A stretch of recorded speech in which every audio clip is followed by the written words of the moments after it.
In his new book, In My Time, former Vice President Dick Cheney discusses the investigation into the leak of CIA agent Valerie Plame's identity to the press. Cheney writes that the Department of Justice Special Counsel wasted time and taxpayer money conducting an over 2-year investigation into the source of the leak, considering Deputy Secretary of State Rick Armitage had already told the Justice Department that he had leaked the information to the Washington Post's Bob Novak. Cheney writes, meanwhile, over at the State Department, Armitage sat silent, and it pains me to note, so did his boss, Colin Powell, whom Armitage told he was Novak's source on October 1st, 2003. Less than a week later, on October 7th, 2003, there was a cabinet meeting. At the end of it, the press came in for a photo opportunity, and there were questions about who had leaked the information that Wilson's wife worked for the CIA. The president said he didn't know, but wanted the truth. Thinking back, I realize that one of the few people in the world who could have told him the truth, Colin Powell, was sitting right next to him. Former Secretary of State Colin Powell defended himself against Cheney's allegations yesterday.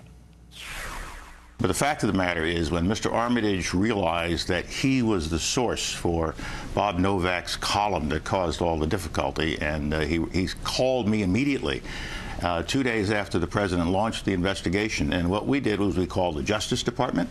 They sent over the FBI. The FBI had all the information about Mr. Armitage's participation in this immediately, and we called Al Gonzalez, the president's counsel, and told him that we had information.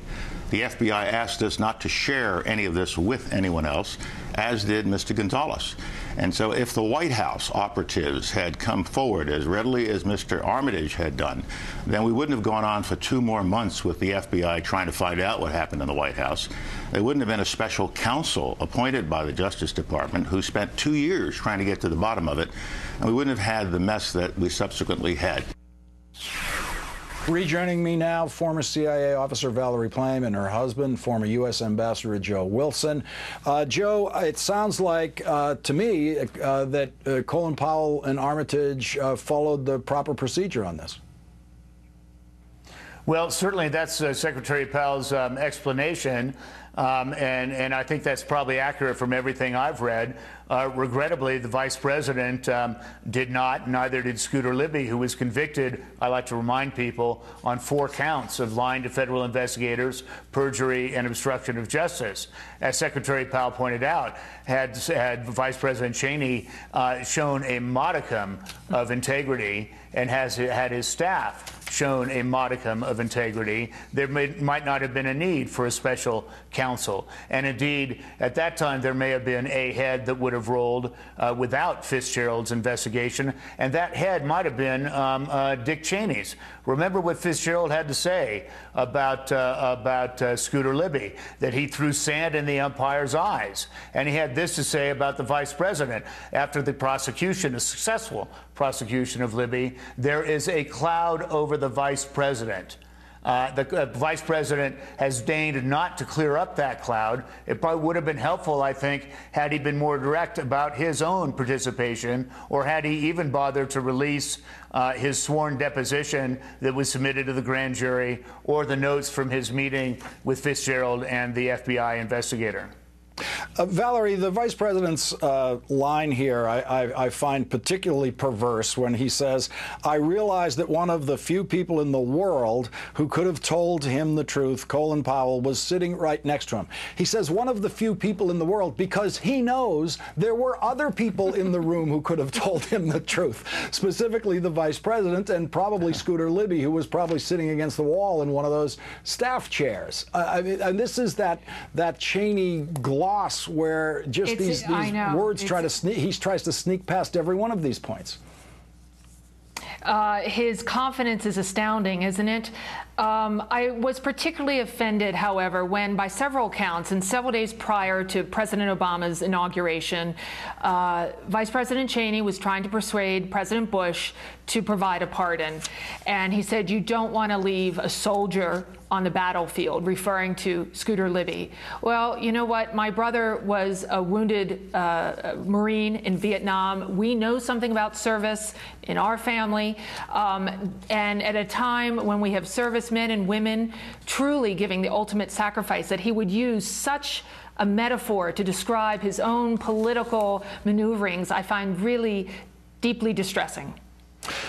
Joe, it strikes me as the kind of thing that Republicans who never once in their lives, like Dick Cheney, considered submitting to military service have a certain ease with. This is what Cheney's book actually says about pardoning Scooter Libby. He says, "George Bush made courageous decisions as president, and to this day, I wish that pardoning Scooter Libby had been one of them." Isn't that Dick Cheney's wonderful way of saying the president that I worked for was a coward and would not pardon Scooter Libby? Well, I think that might be part of it. I also think what Dick Cheney's saying is the United States is not, in fact, a nation of laws. It is a nation of men. And we can override laws at our whim. And I give the president enormous credit for having finally, after 8 years, stood up to Dick Cheney and said no. And I understand from people I've spoken to that it was a defining moment for him. And in fact, he discussed the matter and discussed the whole pardoning system with President-elect Obama as they were driving to the inauguration on January 20th.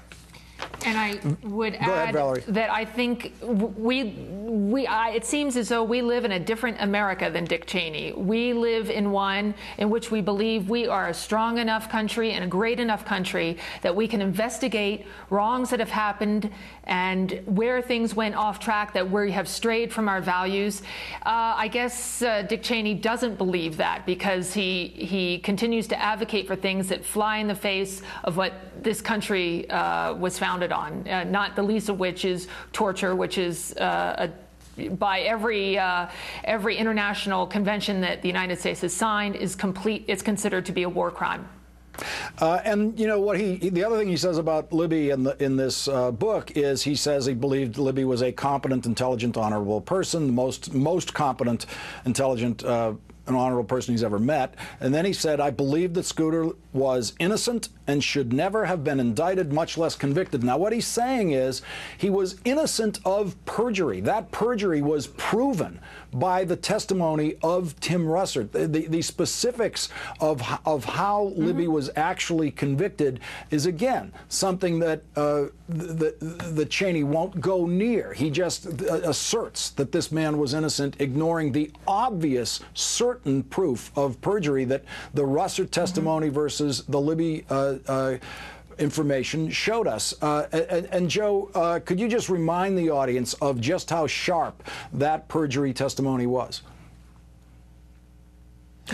Just how sharp it was. Well, in a book by James Stewart called Tangled Webs, it's very clear that the FBI and in the person of Jack Eckenrode saw Scooter to be a transparent liar.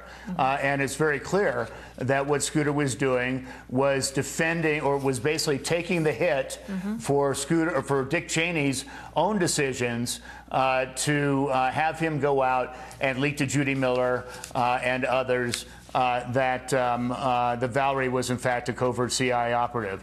You know, throwing Scooter Libby under the bus and then calling him competent and honorable basically says that, yeah, he took the hit for me because I'm too cowardly to have told the truth to the special prosecutor or to anybody for that matter. Well, I think that's what passes for emotion in Dick Cheney. I think he feels a little bit of guilt about what he did.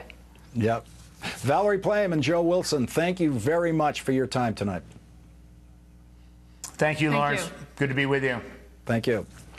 A few programming notes. You can see Jamie Gangel's interview with Cheney tonight in a Dateline special at 10 p.m. Eastern on your local NBC station. And tomorrow on the Today Show, Matt Lauer will have a live interview with the former vice president. Coming up, the job that no terrorist keeps for very long And that's in the rewrite. And later.